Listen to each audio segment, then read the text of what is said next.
Hi, this is Tim of the 1916 Company. Welcome and thanks for logging on. If you love this Rolex Certified Pre-Owned timepiece, reach out to us at tmosso at the1916company.com for purchase pricing and availability questions regarding this watch. That is right, this is a Rolex Certified Pre-Owned Oyster Perpetual Deepsea Sea Dweller. It's the D-Blue model inspired by adventurer and Rolex friend James Cameron.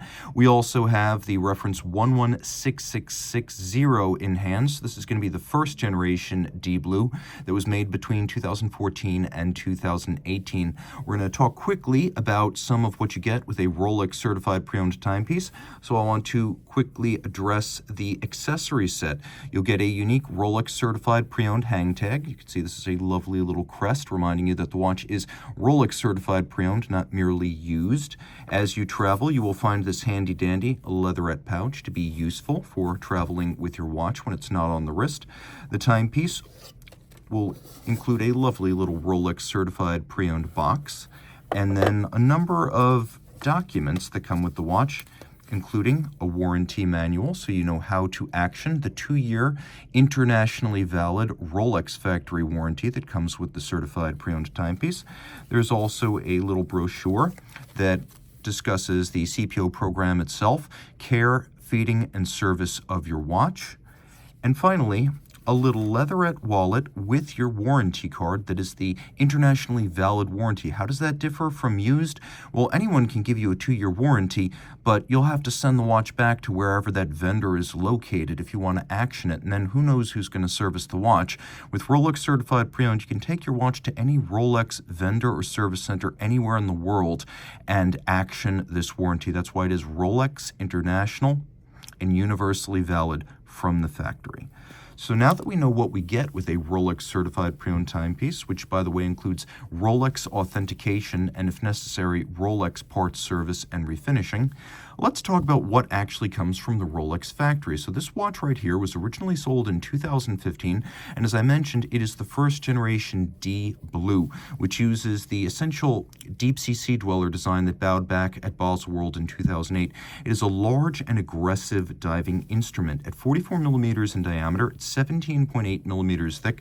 From lug tip to lug tip, if we're just talking about the case, 52 millimeters, and then end link to end link, the total distance across the wrist is 55.5 with a 21 millimeter spacing in between the lugs.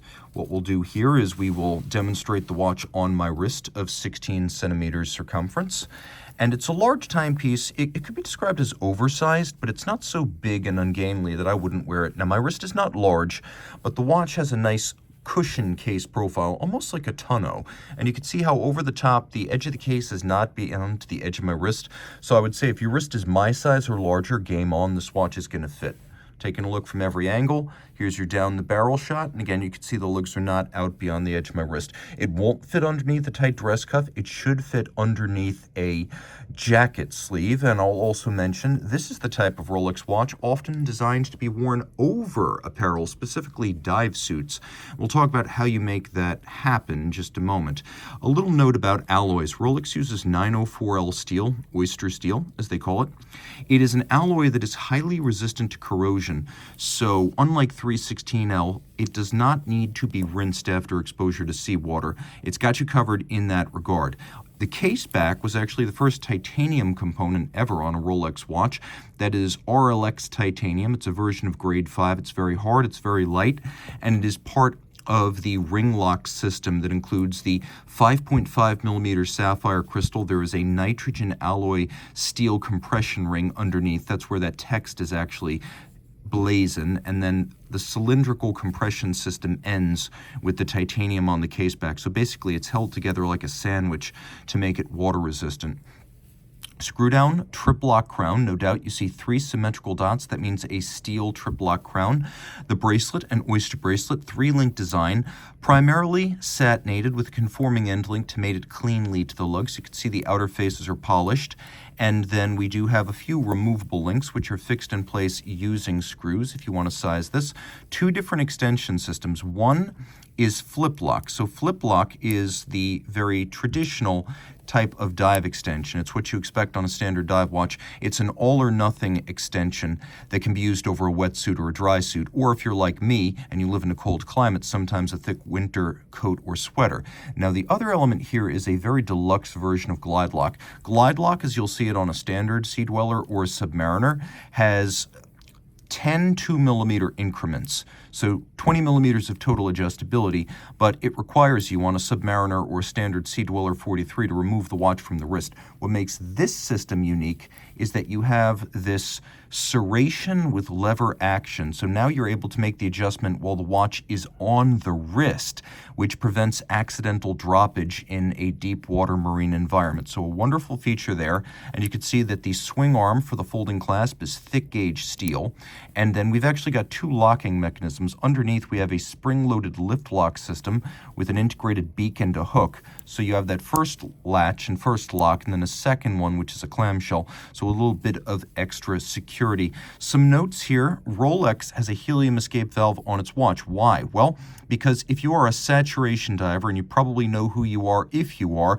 you know that diving for hours, days, even weeks at a time results in helium intrusion to your watch due to the exotic gas mixtures used, and during the one big decompression that comes with saturation diving, the internal pressure of the helium within the watch, it cannot egress the way it ingresses. The decompression is rapid, so when the internal pressure of this watch exceeds external pressure by 2 to 3 bar, the spring-loaded piston that controls this gas escape valve will allow it to release the helium so as to avoid blowing out the seals or the sapphire of the watch. The timepiece is extraordinarily water resistant, and I think it's important to acknowledge that where dive watches are concerned, the depth on the dial is very much a minimum. So the ISO that controls dive watches, the 6425, requires one homologation model to go through the whole battery of ISO tests.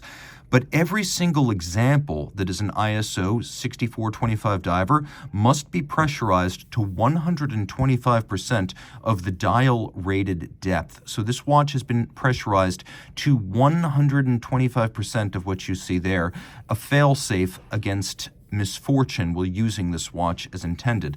We have here a 120-click unidirectional rotating dive bezel, the idea being you can only shorten your dive, not extend it. Rolex's action is a nice combination of creamy refinement and a sharp, pleasing detent. You could see a combination of polish and satin on the serrations of the bezel that makes it easy to grip this bezel with hands that may be wet, sweaty, or gloved.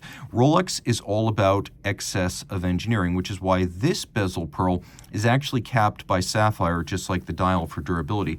We're going to do a quick lume shot, and you can see Rolex lume, chromolite as they call it, is blue, the better to view it with diminished vision underwater, and this is truly dusk till dawn luminescence. You don't need to worry about recharging this during the night. Another feature that I like is that all three hands are luminescent, so you can see the second hand in motion, which gives you awareness of whether your dive timer is active during your dive. One last note, Rolex Chromolite, the blue tone, as opposed to the green of the prior Superluminova, actually debuted on the Deepsea back in 2008, so this is in many ways its native platform. Another feature worth mentioning is why Rolex uses different shapes of index on its dial. You have round, triangular, and then you have rectangular indices, and the idea is that you can quickly gauge the position of the hands relative to the four corners of the watch.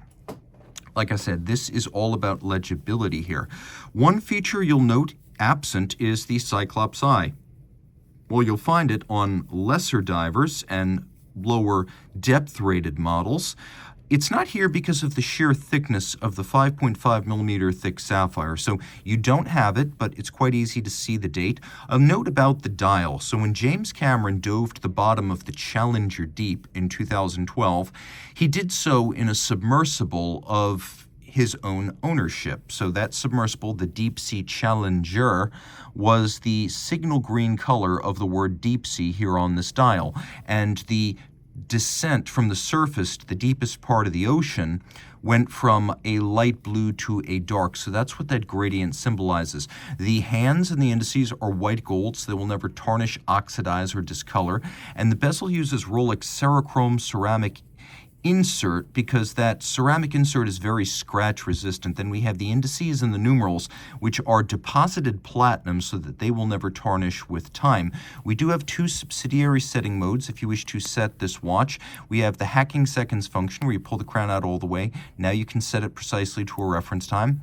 And then there is an intermediate setting position that allows you to quick set the date on the caliber 3135. Okay, so some notes about the 3135. Not visible through the case back for utmost security. Rolex uses a solid case back here, but the movement is a bidirectional automatic winder with a smooth jeweled staff rotor winding system, 48-hour power reserve, 4 Hz beat rate, stop seconds, and the quick set. It is a COSC certified Swiss chronometer, so extraordinarily precise. And then it features a full balance bridge and a free sprung balance for shock resistance. The free sprung balance with microstella adjustment screws on the balance rim also allows for very precise adjustment of this chronometer certified movement. It features a overcoil hairspring which centers the mass of the hairspring for concentric breathing in every physical orientation on the wrist or on your dresser at night. And that overcoil is made of an alloy called Parachrome Bleu from Rolex. The Parachrome Bleu is a type of niobium zirconium that is extraordinarily anti-magnetic. So this watch is water resistant, shock resistant, and also anti-magnetic. It is the full suite. A timepiece that is everyday usable, but also an event and occasion due to its color, character, and sheer presence. It has a lot of personality. If you love this watch, reach out to Team Osso at the1916company.com for additional purchase, pricing, and availability questions.